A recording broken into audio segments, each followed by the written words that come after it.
Excel entertainment ने इतनी बड़ी खुशखबरी दे दी है जिसको जानने के बाद मुझे इतनी खुशी हो रही है कि उसको शब्दों में बयां कर पाना मेरे लिए थोड़ा सा मुश्किल हो रहा है, क्योंकि इस प्रोडक्शन ने Ramayana the legend of prince Ram animation movie का ट्रेलर रिलीज कर दिया है। भाई अगर मेरे बचपन की कोई फेवरेट एनिमेशन मूवी थी तो यही थी, और ये फिल्म अब इंडिया के थिएटर्स में रिलीज होने जा रही है। और इसको जानने के बाद मेरा हाल कुछ ऐसा हो रहा है।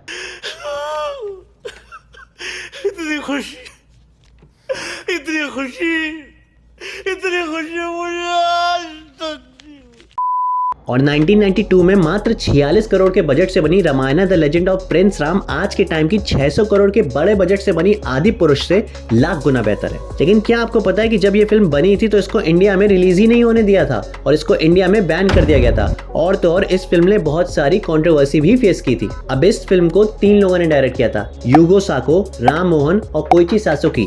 अब डायरेक्टर्स का नाम सुन के आप ये समझ गए होंगे कि इस फिल्म को इंडिया और जापानीज ने मिलकर बनाया था। वैसे तो ये फिल्म 1992 में थिएटर में रिलीज होने वाली थी, लेकिन बजरंग दल ने इस फिल्म के लिए प्रोटेस्ट कर दिया और इस फिल्म को बैन करने की डिमांड रखी। फिर इंडियन गवर्नमेंट ने बाकी सारे थिएटर ओनर्स को यह हुक्म दिया और इस फिल्म की स्क्रीनिंग रुकवा दी, जिसके बाद ये फिल्म इंडिया के थिएटर्स में कभी रिलीज ही नहीं हो पाई। और इंडिया में कुछ लोग ऐसे भी थे जो गवर्नमेंट के इस फैसले के सपोर्ट में थे, क्योंकि भारत में भगवान श्री राम को लेकर लोग इतनी ज्यादा श्रद्धा रखते हैं कि उनके कैरेक्टर को लेकर किसी भी तरह का खिलवाड़ नहीं सहेंगे। और अगर ऐसा हुआ तो वो लोग सड़कों पर उतर आएंगे और प्रोटेस्ट करने लगेंगे, जिससे दंगे होने के चांसेस बढ़ जाएंगे। अब आपके मन में यही सवाल आ रहा होगा कि भाई बाकी फिल्में और सीरियल्स तो आसानी से रिलीज हो गए थे, तो इस फिल्म के लिए इतनी टोका टाकी क्यों और यही फिल्म ने इतनी कंट्रोवर्सीज क्यों फेस की?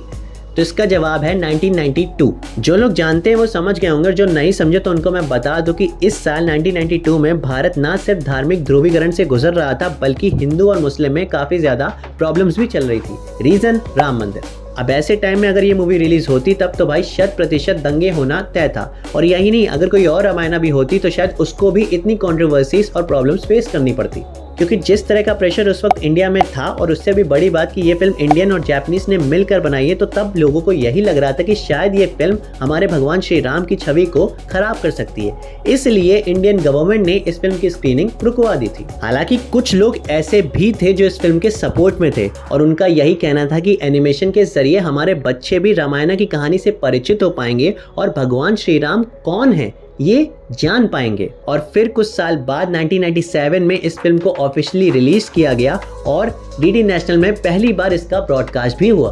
Well if you take my opinion, तो भाई मुझे तो यही लगता है कि उन लोगों को थोड़ा सा पछतावा तो जरूर हुआ होगा जिन्होंने इस फिल्म को इंडिया के थिएटर में रिलीज होने नहीं दिया, क्योंकि जब ये फिल्म डीवीडी में आना स्टार्ट हुई तब जाकर लोगों को पता चला कि इस फिल्म में इंडिया के कल्चर और सभ्यता को मद्देनजर रखते हुए ही बेहतरीन एनिमेशन के साथ ही बनाया गया है, जिसका कंपैरिजन शायद आप किसी एनिमेशन रामायण से नहीं हो पाएगा। क्योंकि भाई मेरे लिए तो यही बेस्ट रामायण थी, है और हमेशा रहेगी। क्योंकि आज के टाइम में जैसी रामायण बनाई जा रही है, उसके डायलॉग्स कैसे लिखे जा रहे हैं, इससे तो हम सब परिचित ही हैं।